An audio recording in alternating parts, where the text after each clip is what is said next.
Cette semaine, Christian sera à Shawville pour enquêter sur un phénomène qui a suscité un très grand engouement auprès des amateurs de parapsychologie et de phénomènes paranormaux. Le poltergeist de la famille Dagg, chez qui les meubles se sont mis à bouger et voler sans explication.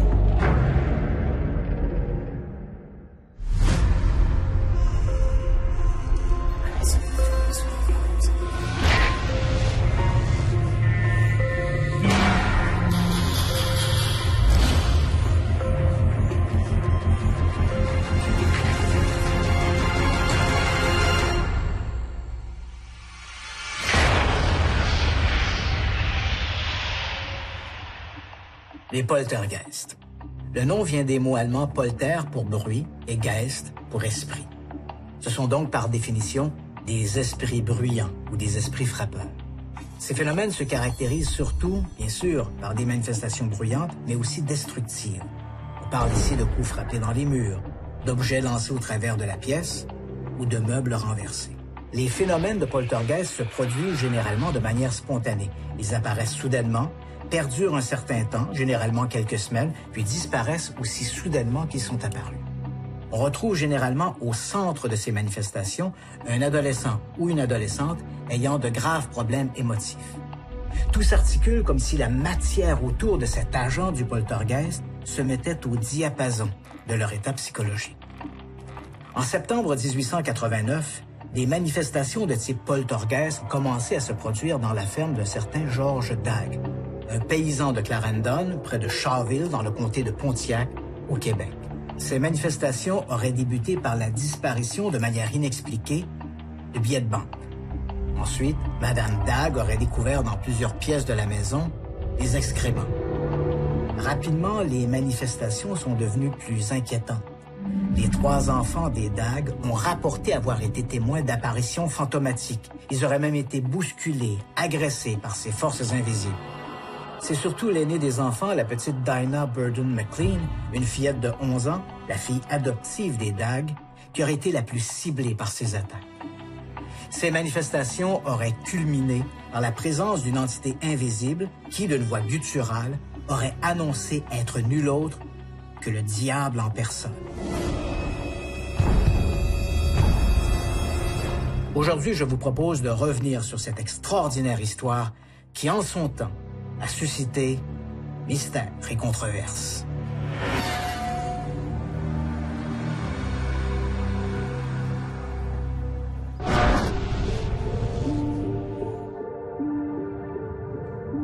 L'ancienne ferme de la famille Dagg se trouve dans la municipalité de Clarendon, dans le comté régional de Pontiac, au nord de la rivière Ottawa.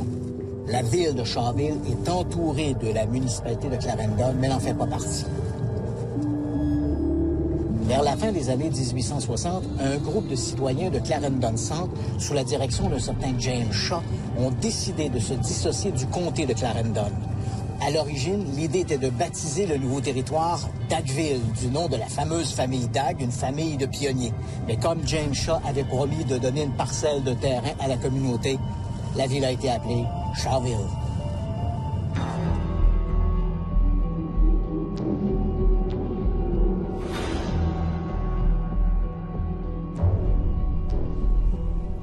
À l'automne de 1889, la ferme de la famille Dagg, près de Shawville, serait devenue le théâtre de manifestations extraordinaires. On raconte que des meubles bougeaient tout seuls, que des carreaux auraient été brisés par des vandales invisibles et que des témoins auraient entendu des voix désincarnées. On prétend même que l'une des fillettes aurait été frappée au visage par une entité invisible. Je vais donc me rendre à Shawville pour voir si les archives locales ont gardé un souvenir de cet extraordinaire événement.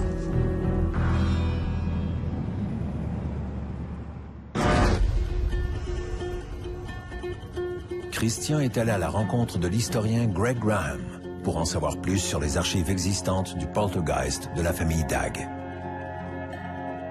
Ici, je vois qu'on a une photo de la famille Dagg. Et ce n'est pas une photo qui date de l'époque des poltergeists. Non, ça c'est juste comme 10 ans ou 15 ans après. Là, ici, ça c'est George Ça, c'est Dag. George Dag, oui. Ça, c'est Susanna. Oui. Et ça, ici, ce sont d'autres enfants du couple Dag, mais nés après les manifestations de 1889. C'est ça. Et dans cette journal ici, un des enfants, Thomas Dag, pendant toute sa vie, il ne veut pas parler de ça. C'est pas quelque chose qu'ils sont fiers. OK. Quand on parle de la famille Dag, on sait que durant les apparitions, les manifestations, une voix s'est manifestée, a dit « Je suis le diable ». Est-ce que tu crois que dans les manifestations de la famille Dag, est-ce qu'il y a une dynamique, une dimension religieuse là-dedans? Oui, certainement, parce qu'il y a comme une fois le fantôme ou le voix ou le diable ou n'importe qui a dit à Dinah, voulez-vous viens à l'enfer avec moi? Mm-hmm. Parce que quand l'affaire va se terminer, quelques jours après, Dinah McLean a dit « J'ai vu un ange aussi ». Elle a raconté qu'elle avait vu un ange. Oui, Dinah, puis les deux enfants, Mary et Johnny. Parce qu'au commençant, elle dit que, oh oui, je vois comme c'était un homme avec la tête d'une vache. Une vache, oui. Puis elle a dit, oh non, non, non, je ne suis pas le diable, je suis un ange. Puis Dinah et les deux enfants ont dit, oh non, il est maintenant un ange très beau avec des étoiles dans les cheveux. Et c'était la fin. C'est très intéressant parce que la situation, ça finit. Ouais. À cette époque-là, j'imagine que la communauté était divisée en deux, ceux qui croyaient et ceux qui croyaient pas. Oh oui, certainement, oui. Puis jusqu'aujourd'hui, il y a des personnes qui pensent, oh oui, c'était le diable, des autres qui disent non, c'était un fantôme, il y a des autres qui disent non, c'était une petite fille avec des problèmes psychologiques. Peut-être il y a une relation abusive dans la famille. Il y a plusieurs hypothèses qui sont avancées. Mais on n'a pas de certitude. Aucune certitude. Et on ne sait pas non plus ce qui est devenu Dinah Burton McLean. Dinah est complètement disparue. Et ça, c'est très étrange. Il y a beaucoup de personnes pour les années suivantes qui disent, quand il y a quelque chose d'étrange qui arrive, ou peut-être une petite fantôme, ils disent, oh, c'est à cause de Dinah, ou c'est à cause de la fantôme de Dinah. C'est comme, c'est une partie de notre patrimoine ici. Est-ce que c'est vrai? C'est quoi la vérité? C'est quoi juste... les autres histoires, je ne sais pas, mais c'est important à nous.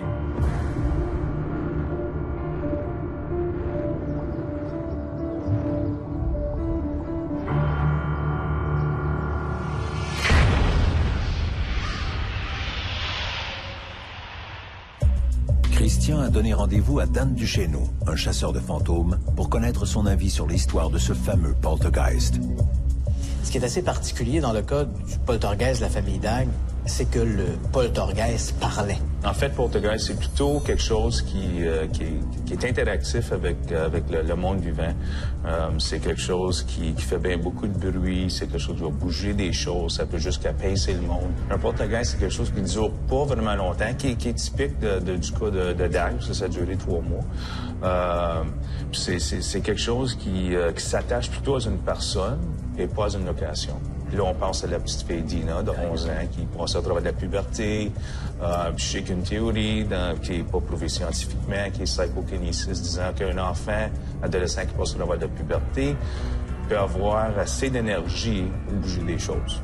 Dans l'histoire du poltergeist de la famille Dag, c'est surtout les récits de Percy Woodcock qui ont alimenté l'intérêt. Qu'est-ce que l'on sait de Percy Woodcock? Bien, d'après mes recherches, c'est que Percy Woodcock, c'est un journaliste qui il voulait faire sa carrière.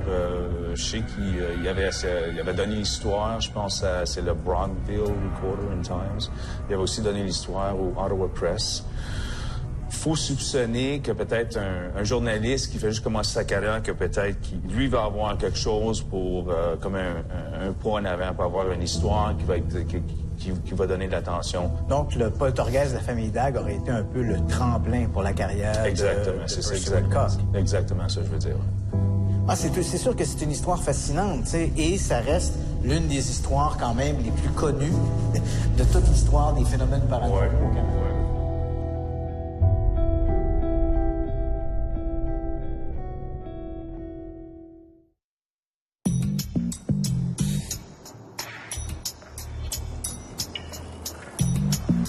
Pour approfondir son enquête, Christian décide de rencontrer un descendant direct de la famille Dag.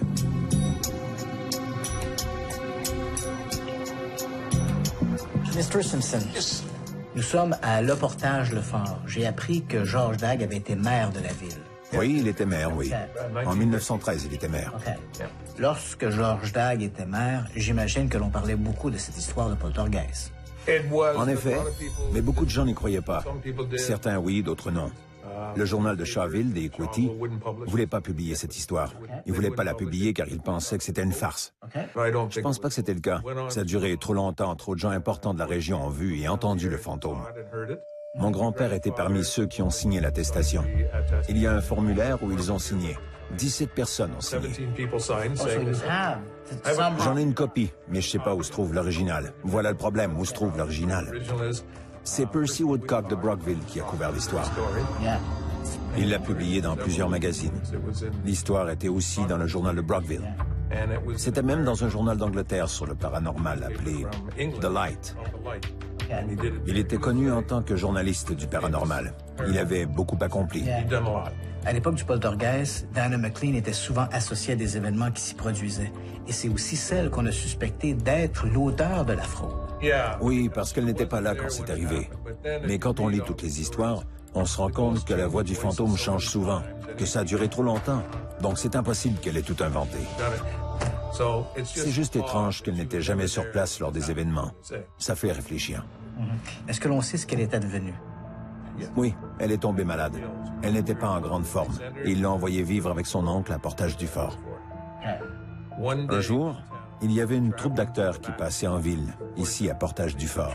Ils voulaient l'emmener avec eux parce que si elle pouvait évoquer le diable sur scène, il pourrait se faire beaucoup d'argent.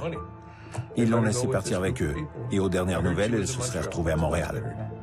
So you don't have any doubt that there's something happened there. Il s'est passé quelque chose, c'est clair. Je pense pas qu'ils auraient pu inventer ça, surtout avec le nombre de personnes qui l'ont entendu. En plus, c'était la première fois qu'un fantôme parlait aux gens. Yeah, exactly. Des gens peuvent voir des fantômes. J'ai des voisins qui pensent en avoir un, mais ils ne parlent pas.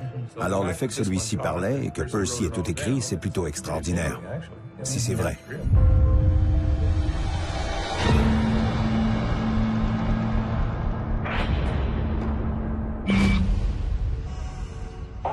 Après en avoir appris davantage sur le fameux journaliste Percy Woodcock, notre enquêteur se rend à Brockville pour consulter l'unique copie de l'article qui parle de l'expérience troublante des Dagg.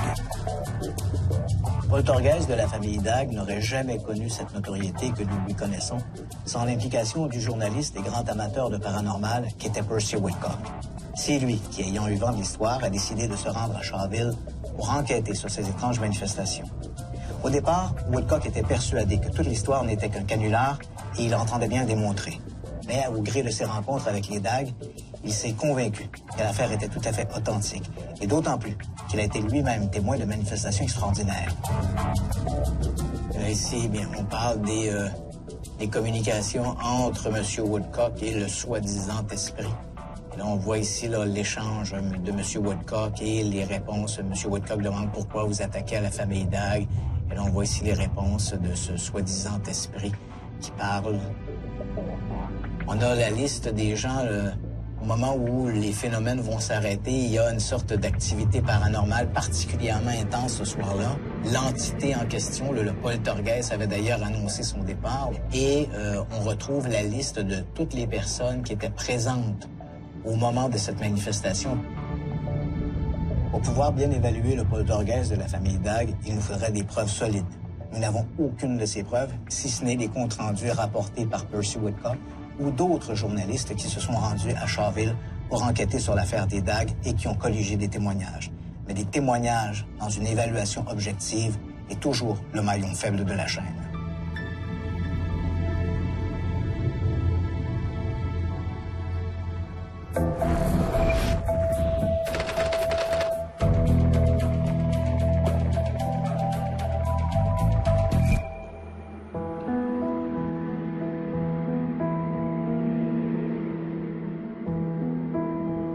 Le 6 février 1970, des policiers de St. Catharines, en Ontario, sont dépêchés au 237 Church Street. Des locataires se sont plaints d'une querelle domestique. Les policiers débarquent donc sur place, calment les belligérants et quittent les lieux. Comme ils s'apprêtent à remonter en voiture, ils sont interpellés par une locataire. Barbara Stevens les supplie de les accompagner chez elle. Elle affirme que son appartement est depuis peu le théâtre de manifestations surnaturelles. Pendant que l'agent Crawford s'efforce de remplir un rapport détaillé des événements, il entend un vacarme venant de la cuisine. Une chaise placée contre la table a été poussée jusqu'à l'entrée du corridor. Pourtant, l'agent Crawford est catégorique. Il n'y avait personne d'autre dans la pièce au moment des faits. Ces manifestations marquent le début du poltergeist de St. Catharines. Dans les jours qui suivent, d'autres policiers se rendent sur place pour voir de leurs propres yeux ces étranges manifestations. Tour à tour, ils sont témoins de bizarreries inexplicables. Parfois, ce sont des cadres qui se décrochent des murs et traversent la pièce. Parfois, ce sont des meubles qui bougent, comme s'ils étaient doués d'une vie propre. Si les policiers de St. Catharines voient dans ces manifestations une forme de divertissement, les Stevens, eux, sont plus inquiets. Pour échapper à ce cirque, les Stevens quittent momentanément leur appartement de Church Street et vont vivre chez des parents à Montréal. Puis, au début de mars 1970, les Stevens retournent à St. Catharines. Les manifestations semblent définitivement terminées. Les Stevens ne seront témoins d'aucun autre phénomène mystérieux. Bizarre.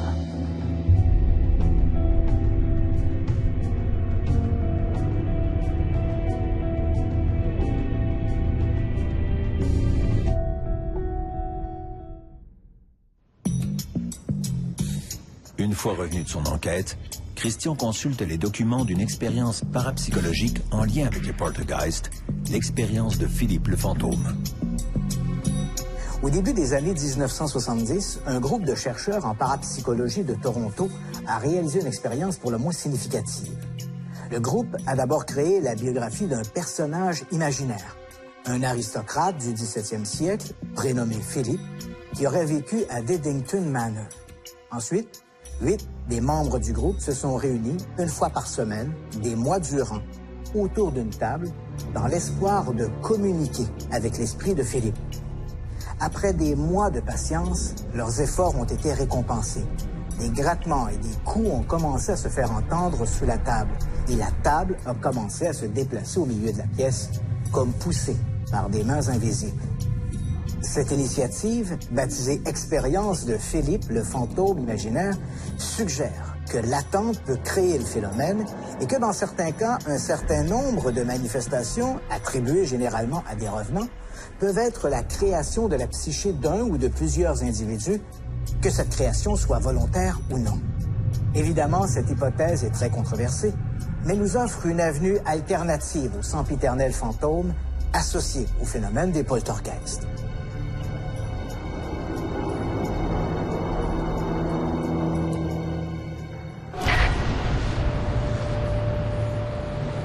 Pour en savoir plus sur le phénomène du poltergeist et sur la vie des scientifiques à ce sujet, Christian rencontre Régis Orly, médecin et professeur d'anatomie à l'Université du Québec à Trois-Rivières. Où s'arrête la science et où commence la croyance dans ce type de manifestation?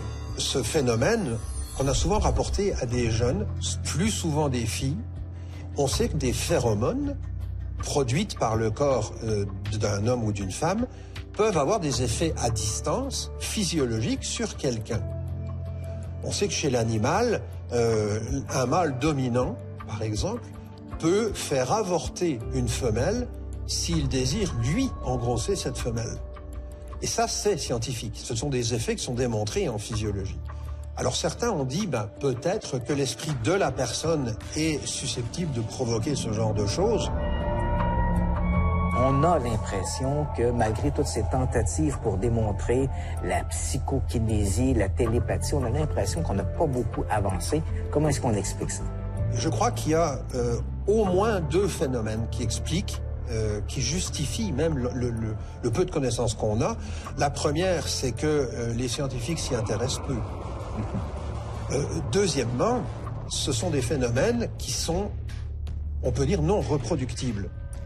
C'est-à-dire que quelqu'un qui va dire « Moi, je me suis rendu compte qu'en regardant une chaise, elle a bougé », viens dans notre labo, on te met une chaise, puis essaye de la faire bouger, puis ça marche pas. Et la non-reproductibilité est encore une preuve de la non-validité scientifique du phénomène.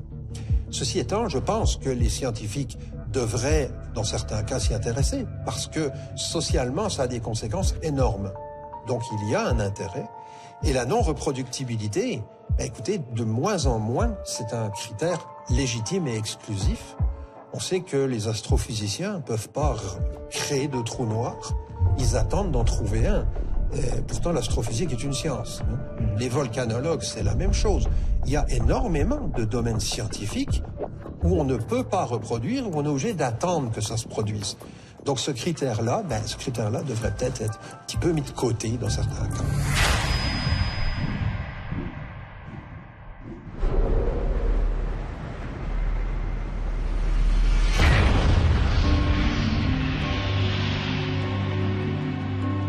Les poltergeists. Pour l'heure, deux écoles s'affrontent, l'école survivaliste et l'école parapsychologique. La première soutient que les poltergeists seraient des âmes désincarnées qui vampiriseraient l'énergie des vivants pour mieux se manifester dans notre monde physique.